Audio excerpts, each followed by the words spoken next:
Down under, some people within the Australian 4x4 community will tell you that to go into the outback you can use a Land Rover, but to drive back out you'd probably need a Land Cruiser.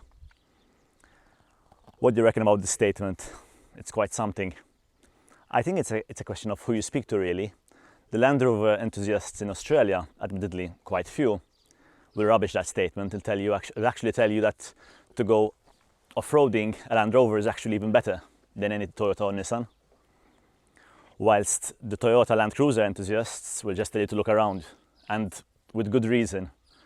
Probably about 8 out of 10 of four-wheel drive vehicles in the outback or in the bush are Toyotas, with the balance largely made up of Nissan Patrols and other Japanese vehicles. So there might be some truth in that. But alas, I digress. This is about my own story, my own experience with Land Rover. So plonk yourself on the couch, grab a beer, feet up, sit back and enjoy.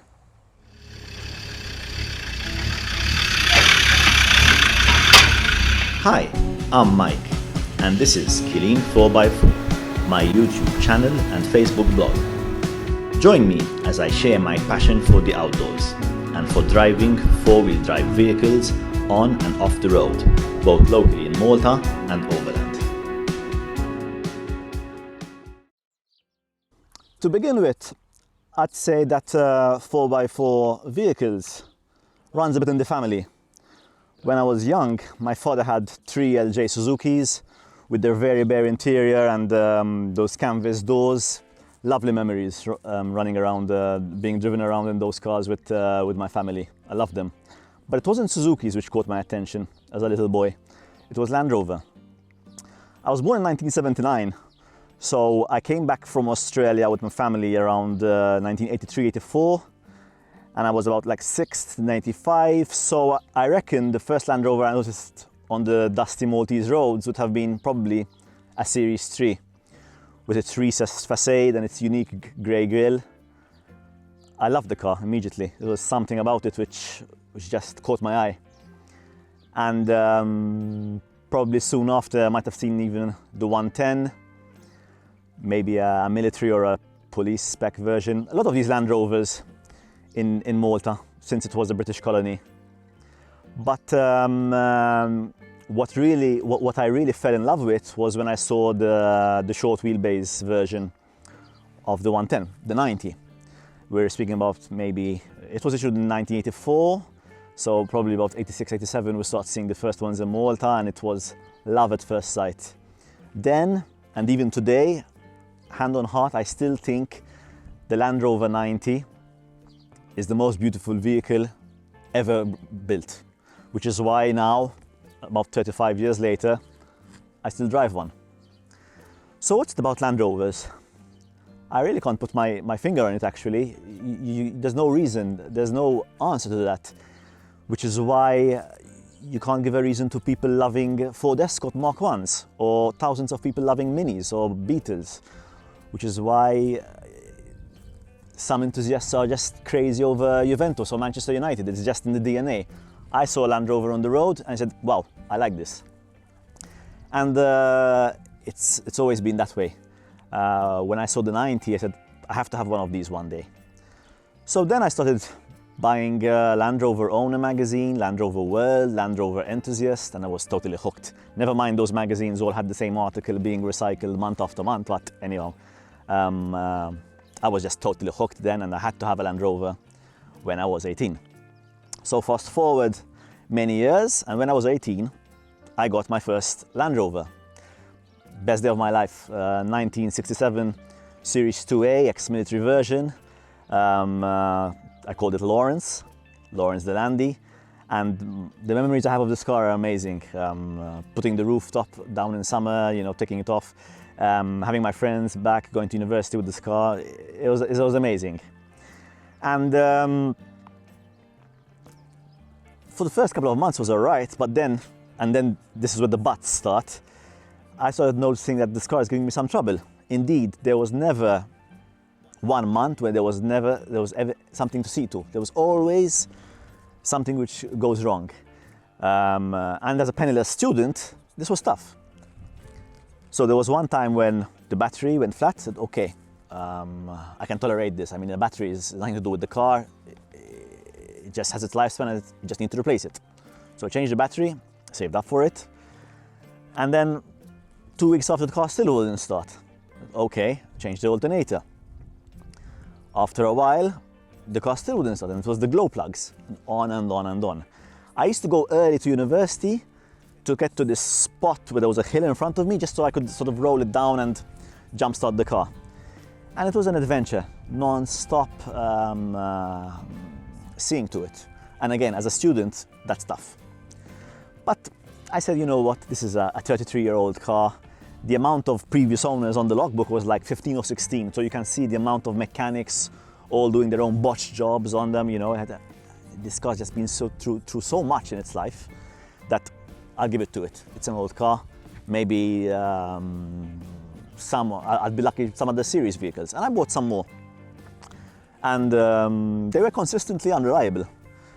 But again, although I had this small pocket of discomfort in the back of my brain saying, wow, a Land Rover is unreliable, I always dismissed it. I was sort of living in denial. You know, they're old. Probably when you afford to get the 90 or a Defender eventually, it's going to be fine.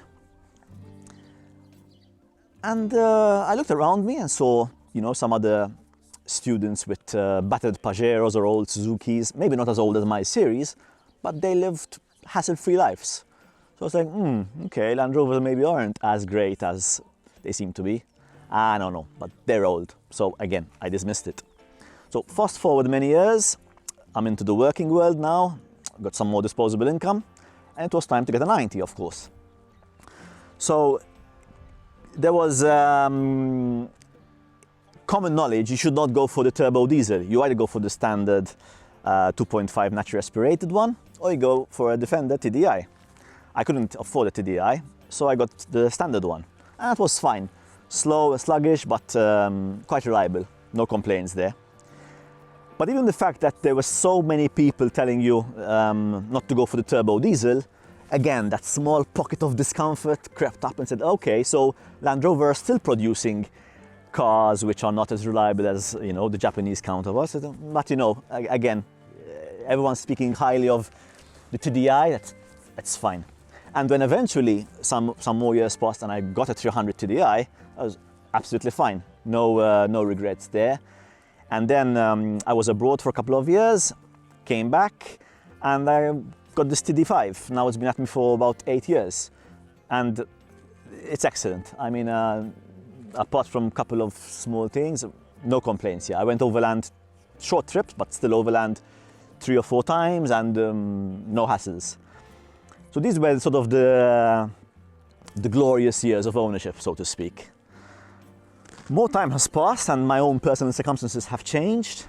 I've got a family with 2 children, so the natural sort of next step would have been a Discovery. And I love the way the Discovery 4 looks. Still do. It's incredible. So start doing some homework on the internet, and I joined a Disco 3-4 owners group on Facebook. And I guess pressing that subscribe or join group button was the turning point in my relationship with Land Rover. Because after a while I started seeing a lot of posts by enthusiasts and owners, and the photos they're putting up were actually of Discovery 4s, particularly the 4, on the side of the motorway with the bonnet up. More problems. Like, wait a minute. So when I was a student and I got a series for 2,000 euros, I sort of tolerated it, you know, it's like the car is so old you kind of expect it to go wrong. But here I am considering a Disco 4 for about 40,000 euros, because that's how much they go for second hand here in Malta. And the car still gives problems? Now I have an issue with this car. And I kept on, you know, maybe it's a case of you only hear about the bad ones. And I kept at it, looking, asking people, following this group closely. And more of these came up, so it was quite frequent. And what accentuated the problem is that Land Rover itself never acknowledged this crankshaft problem with the Disco 4 as a big issue, because many people weren't getting refunded, and we're saying here major engine trouble. You have to replace the engine. So then I was kept on following this group and asking some people about them, and that pocket of discomfort is growing day by day. And the photos of the positive reviews came from people saying, listen, I just came back from a weekend to the Lake District, covered 400 miles with no problems. And I'm like, 400 miles, is it that much to ask from a car? I mean, by default, they should work. So why should you sort of be so impressed that after 400 miles, nothing went wrong? And again, I'm thinking, look, I'm going to make a big move here because it's a lot of money. And I'm still not sure if this car is right for me. And in my personal case, I'm interested in going overland. Maybe not as remote as the bush or outback, but still far off. And I don't want to have that continuous sort of doubts about whether this engine is going to blow up or not. And that's starting to be a problem for me. Because when you go overland with my family on the motorway, it doesn't have to be remote. You don't really care about how the car looks or, you know, how fancy the dashboard is. Who cares? The one thing you want when you drive overland is peace of mind, that the car is going to get you there. And this is painful for me to admit, because I'm a Land Rover guy.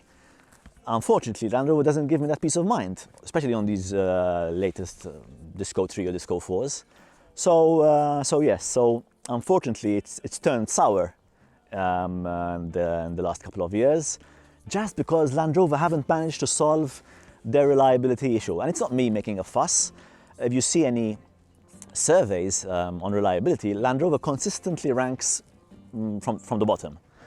And we enthusiasts for Land Rovers, you know, we keep on dismissing it, but deep down I think a lot of us know it's the case. You just can't compare it to a Japanese 4x4 in terms of reliability. It's just not there. And again, I just say it with so much remorse and pain because I absolutely love the car. This one's been very good to me, but I just can't stay in the Defender. I need a Discovery or a Range Rover, and they're just so expensive to mend, and they do break quite often, unfortunately. It's not me saying so, it's just you just have to join one of these groups, and that's the case. Even for instance with this one, when I went overland, I'd pack a bag, a box full of parts, just in case. You know, that Land Rover has always that just in case theme to it. Hoses, an alternator, belts.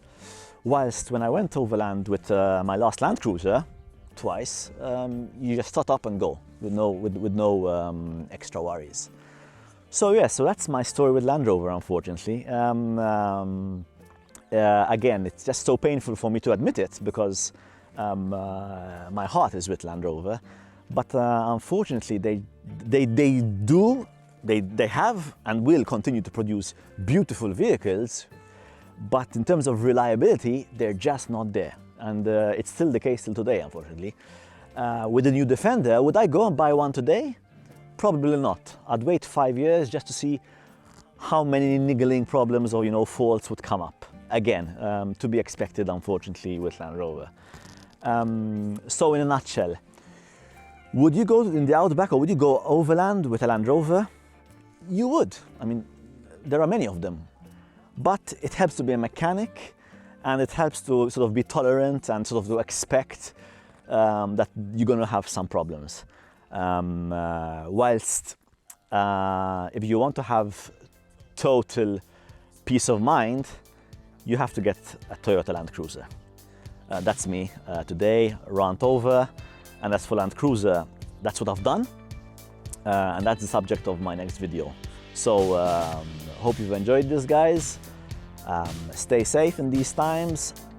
Tell me what you like or dislike, or what you agree or disagree about in this video in the comments below. Subscribe, and see you on the next one. Cheers, guys.